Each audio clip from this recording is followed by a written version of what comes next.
Hey, what is up, guys? I am Emmanuel Fialosa, and I am here to give you guys the second episode of my Roma career mode. I am in my last season with this team, and in the last episode, I ended up picking up Ignacio Licio from FC Elche for 72.5 million plus Sivkovic. Sivkovic had to go, and Ignacio Licio is Lionel Messi's regen. What better than to pick him up? I mean, this is the last season, and might as well try him out before I am done and dusted with this career mode. Along with that, I ended up selling Mikhail Teat for 95.5 million, and he will be going to PSG. It's a really good deal on that part as well because it ended up making up a lot of the money that I spent on Licio, and pretty much I will be able to also make a few more deals, but I'm not gonna say there's gonna be as extravagant as that Licio deal that you guys just saw because it's really at the point in career mode where a lot of players are really good already, and they're all on my team. Mikhail T was a free agent, and selling him for 95.5 million is an absolute bargain. I mean, that is unbelievable. I mean, being able to sell him for that much, psst, great. Along with that, Jorg, I can't really pronounce his last name. Skruzvisit. He is 29 years old and he's already declining. Usually when this happens, guys, I tend to just let go of these players most of the time. You know, it's not worth keeping them if this keeps going on. And he's already hit his peak. I'm gonna try to look for his replacement and just see what I do. You know, he's pretty much done and dusted at this point, and he will be gone by the end of this transfer window. I guarantee that.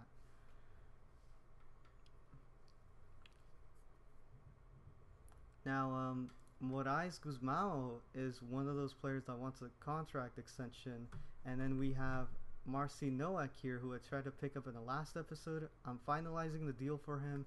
He was Lewandowski's regen, and you know, I will get to him in a bit. Moraes Guzmao, he's the world's best center back, and he's asking for 350,000, which is chump change for what a lot of players that are actually real in this game tend to ask for. Cristiano Ronaldo, who I picked up not in this career mode but in another one, he ended up asking for 640,000 or 650,000.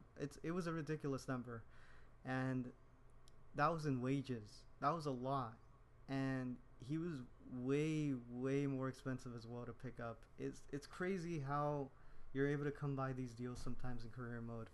And here is Christian Siaka. You know, he will be going to Borussia Dortmund. And a little tip for you guys when loaning out players: if you loan them out to any club around the world that is outside of the Serie A or the league that you're going to be playing in, it's actually best to do that because they grow regardless. The only way they don't grow, guys, is unless they're flops. And that is it. I mean, everybody that I send out, whether it's Barcelona or a small club in like Germany, whatever, they're gonna develop regardless, you know, if they're meant to develop. And that's my tip to you guys, so keep that in mind, guys. Also, Fassi David Lomban will be going on loan. Nothing really to rate on him. He's a typical youth academy player with terrible physical but really good technical stats. He will be going to Manchester United. Hopefully he grows. Derek Castro Otto is one of those players that I picked up on the scout report, and he was the best rated out of all the young players that were center backs, and I really couldn't ask for much more because, you know, it's really tough to find a center back that's 82 rated and up at that age. So Jorg will be going away, and I will be going for Derek, and hopefully I pick him up. And as you guys can see, Celta Viego only asked for 6 million, and it's supposedly going to be a $35 million deal with Jorg included, but it's not really that much. I mean, Jorg is not worth 29 million. I really guarantee you that, guys. I think I'm picking up a bargain. And in this game, well, Monaco, and this is going to be in Copa Europe, and I will be starting my starting 11, and I'm still playing on legendary. It's still taking some getting used to. So if you guys don't see the most exciting of gameplay, I am sorry, guys, but it's gonna take a lot of getting used to playing in this difficulty for me. And but right off the bat, though, I pace abused. I mean, simple as that. I mean, look at that. And whoop, weed. Just what a goal right there. You know, he showed off them techers, and just go on to celebrate my boy. He is Ibrahimovic's regen, and he just showed a really good finish right there that only Ibrahimovic could probably do. The bad thing about Weed is that he doesn't have his height, but I mean, who really cares, man? I mean, he's still really good on the squad, and getting a goal in that span of time is extremely great. And yeah, I mean, coming up right off the bat with that, I felt a little at ease with it. But then, yeah, I mean, as you guys can see right here, boom, they tore me a new one right there. And I was lucky to not come out with the goal. And as you guys can see, I went straight up defensive. I just did not want to concede in this game. I wanted to keep a clean sheet. And my biggest aim for this season is to try to keep as many clean sheets as possible.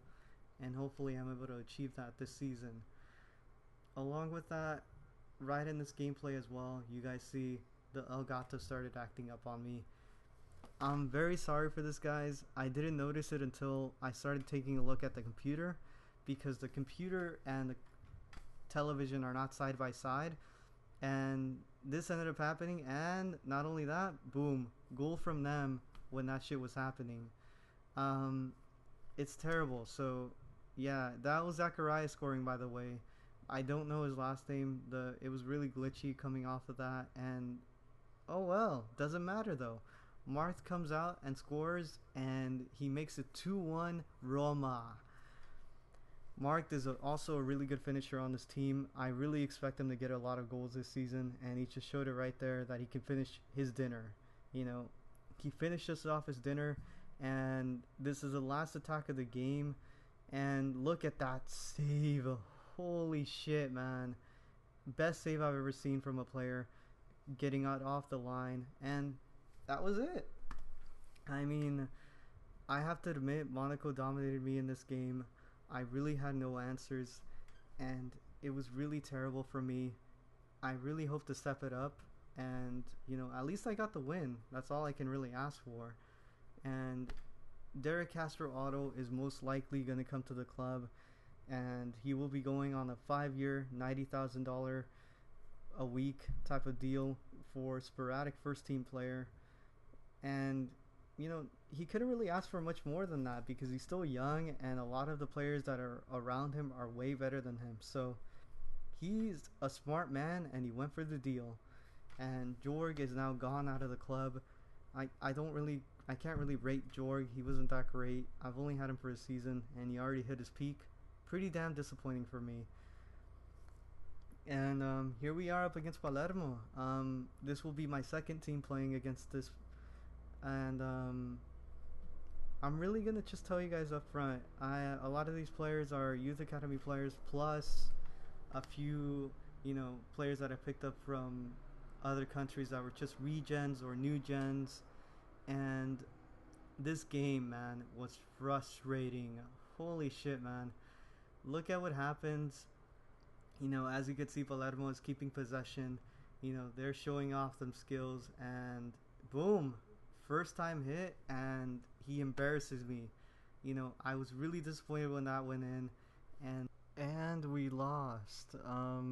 It sucks that we were losing that game, and then in the end I was able to come back, but it really didn't work out well. A lot of the shots were unconvincing, and I think my shot selection just should have been better. Nevertheless, just move on from this and try to just finish the season and get revenge on Palermo in the end. And also on the deadline day, there was really nothing going on. I really knew at that point there was not going to be any business made, so I skipped it completely. And really, I got a couple of offers for players, but they're not going anywhere, so no point in really showing you guys that. And as you guys can see in the squad report, a few updates. Alessio Lazzari, I'm pretty. Yeah, I don't really want to transfer him. He may look like he's already past his prime because once they start decreasing, there's no coming back from that. I don't think he'll be able to get back to his 91 rating. But regardless, I gotta keep it that way. Um, Anyways, thank you guys so much for watching. I want to give you guys a little heads up that in the next episode I will be presenting my first 11, and I will also be happy to just get any requests that you guys have on any players that you guys want to see that are regens or new gens, anything interesting that you guys just want me to show. So yeah, thank you again. All right, lates.